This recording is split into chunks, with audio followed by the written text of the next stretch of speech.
tonight's Licensing and Public Safety Committee on Wednesday the 31st of January 2024. Thank you to everyone for attending this meeting. My name is Councillor Matthew Lynch and I am the chair of this committee, and on my right is Councillor Michelle Beach, who is the vice chair. Please note this meeting is being live streamed on YouTube, and can I remind all members to please use the microphones in front of them and switch them off after speaking. Can I ensure everyone has their phone turned to silence? I'll just check my own phone. Good practice starts with the chair. We're not expecting a fire drill, so if any alarms do sound, please leave via the nearest exit. Going on to the agenda, we have apologies from Julia Berry and Councillor Hasina Khan. We also have Councillor Samantha Martin coming in via Teams, but can I just remind everyone that Councillor Martin will not be able to vote if she's dialing in. Item number 1, declarations of any interest. Members are reminded of their responsibility to declare any pecuniary interest in respect of matters contained in this agenda. If you have a pecuniary interest, you must withdraw from the meeting. Normally, you should leave the room before the business starts to be discussed. You do, however, have the same right to speak as a member of the public and may remain in the room to enable you to exercise that right and then leave immediately. In either case, you must not seek to improperly influence a decision on the matter. Do we have any declarations of interest? If you do believe that you need to declare at any time, please do so. Councillor Beaver. Thank you, Chair. It's just to note that I'm a taxi driver, but I'm with South Ribble, and it's not pecuniary either way. Just making that up from the start. Thank you. Item number. And Councillor Hayden is substituting Councillor Berry. It's fine, don't you worry. Right, moving on to item 2, public questions. We do not have any public questions. Item 3, minutes of the meeting, Wednesday, 4th of October, 2023, Licensing and Public Safety Committee. Can I confirm that the minutes are approved? Any questions or all in favour of the minutes? Thank you. Item 5, amendment of driver licence condition in relation to lost property. Can I ask Nathan? Oh, sorry. 4A. Sorry, 4A. Minutes for 4A, Thursday the 19th of October 2023, of General Licensing Subcommittee. Can I ask for those minutes to be approved by people that were in attendance? Thank you. Tick the right one this time. Okay, sorry. Now, item 5, amendment of driver licence condition in relation to lost property. Nathan, can you now give the report to the committee? Yeah, thank you, Chair, and good evening to members of the committee. This is a report, it's a relatively short report on the amendment of the driver licence condition in relation to lost property. I'll just pick out the pertinent points. I won't go through the report verbatim. So the purpose is to request the committee authorise a minor amendment to the driver licence conditions and approve a procedure for the amendment for the management of lost property by the council, which is handed in by or found in licensed vehicles.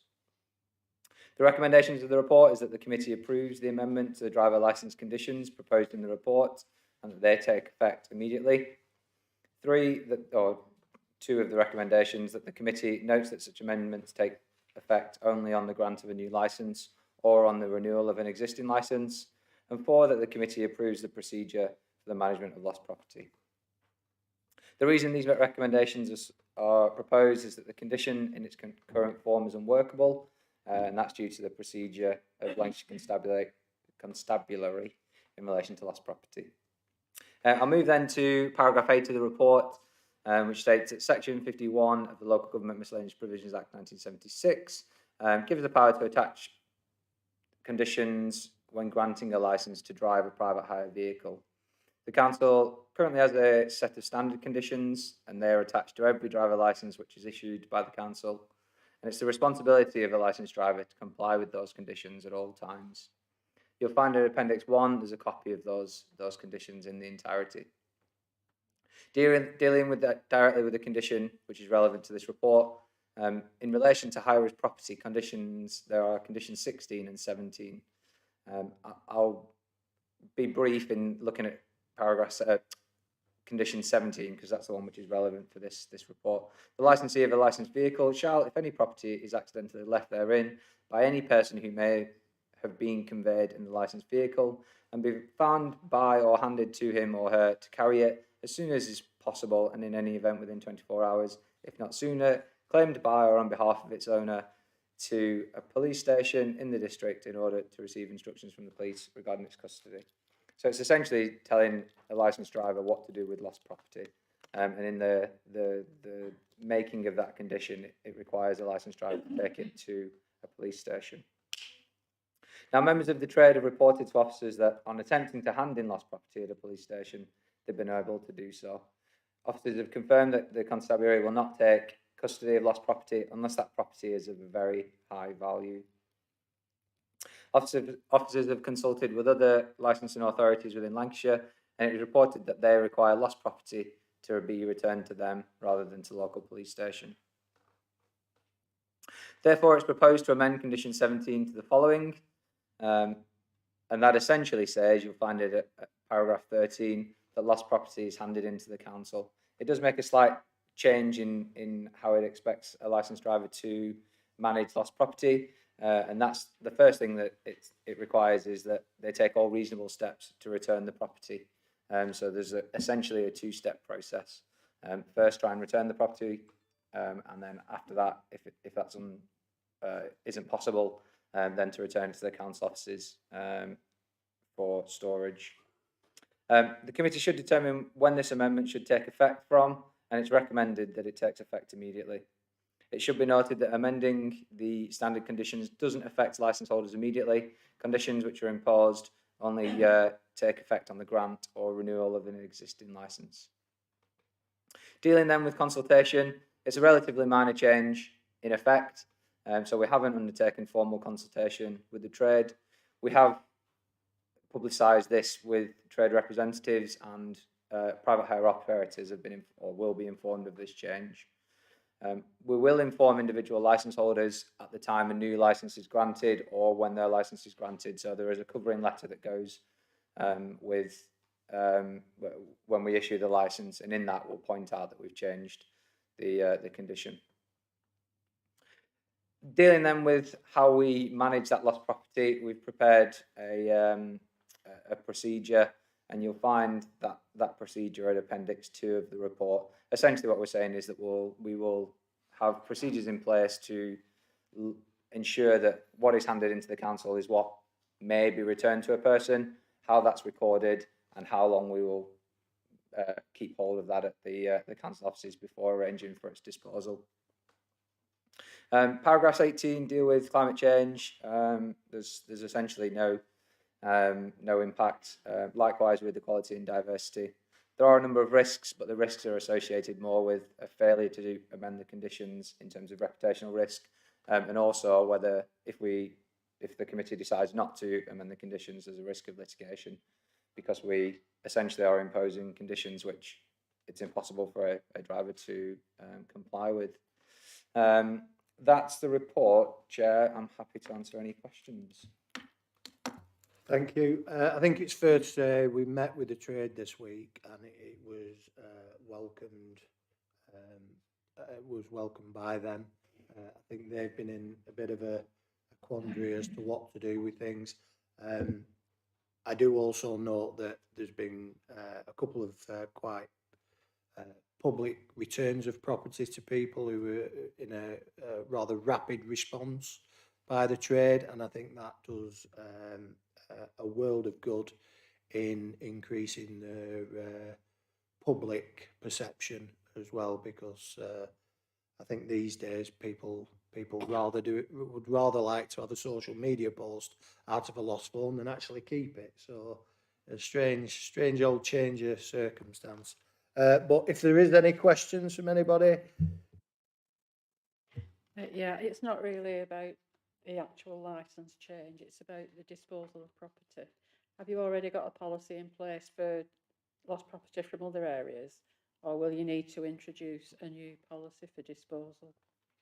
Yeah, so the sort of generally accepted view is that there is a donation made. If certainly if there's any monetary value of that the item, generally it's accepted that we would do that through the mayor's charity. So that would be how we would manage that disposal. Councillor Gordon France. Thank you, Chair.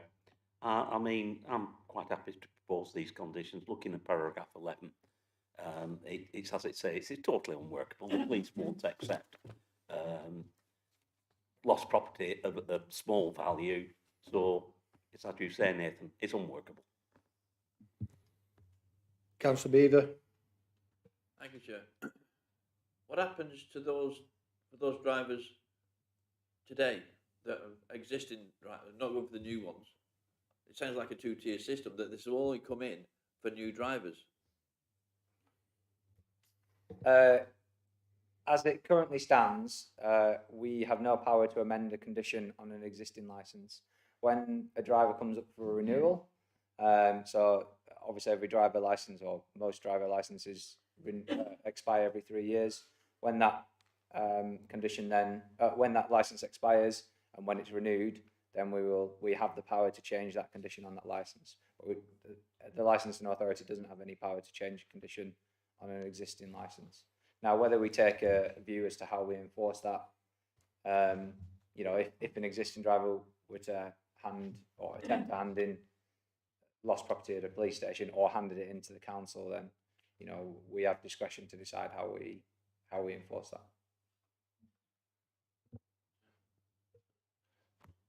Could we? Do you intend telling all the drivers that we can't make you do this? That's what you're going to do, because purely this complaint, if it's the right word, is coming from the trade saying we've got this lost property and the police won't take it from us. What do we do with it? Give it to us. So if we ask them to do, I'm sure if they're asking us what to do with it and they say, well, give it to us. While we can't enforce it, can we offer it?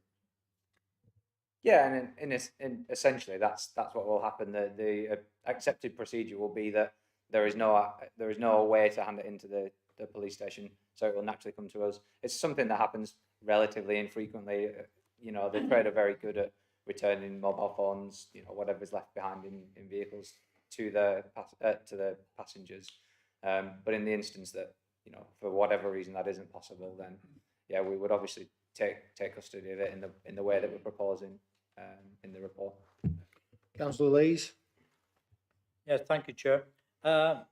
Item 13, why does this not apply to hackney carriages? Good question. We don't have any power to impose conditions on hackney carriages, on hackney carriage drivers, should I say. There's no power in law to do that. So they are regulated by the bylaws, and there is a bigger piece of work to look at the hackney carriage bylaws as quite a protracted procedure to amend bylaws. So that will be considered as part of that larger piece of work. Second question on the addendum 2, where it gives a list of what they've got to do. Under paragraph, is it 11? It states that on the termination of any hiring, which is basically straight after a trip, that the licensee has got to search the car. So why can't we put in an extra item saying to the time and location where the trip was going at the time? Are you with me? An additional item. Sorry, councillor, you just run that by me again. I was up until right at the end, and then sorry, Wait a minute. not sure what you it- mean. So it's just I know what- you're talking about condition 16, where they have to search the vehicle at the end of Yep. a journey, and then what are you proposing that we? Now, when you go on to the procedure, it says you've got to record the date, it was discovered, the date, it is being added to the council, the brief description of the property. There's nothing in there which gives any indication of where the trip was, you know, where the journey was. So why can't they, seeing as they've got to do a search after every journey, why can't we put in their details of the journey? I've got you. Yeah, I think the reason that we haven't included that section in is that in terms of how the driver would view or how that would happen in real time.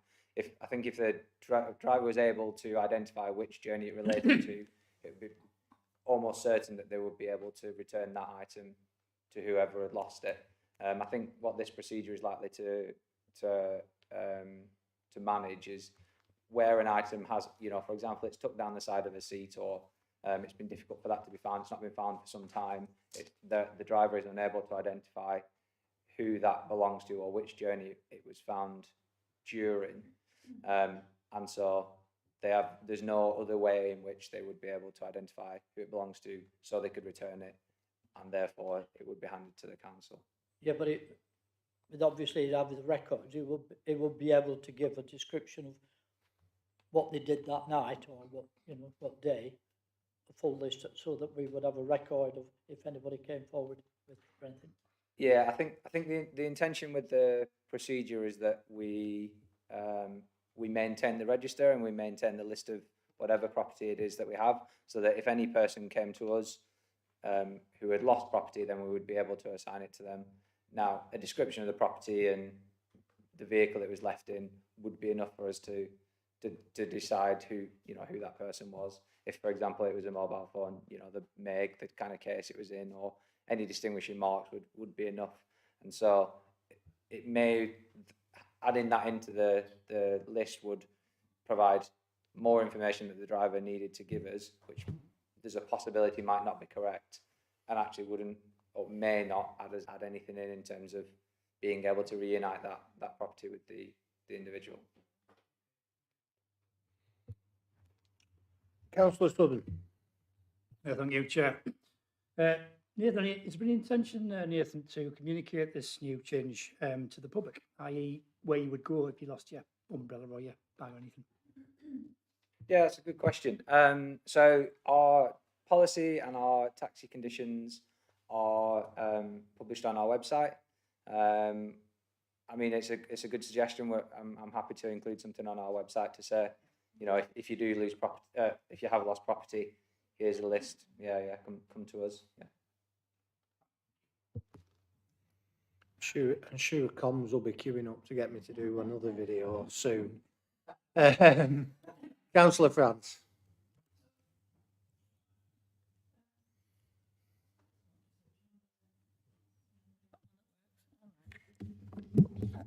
Changed my name and sex, apparently.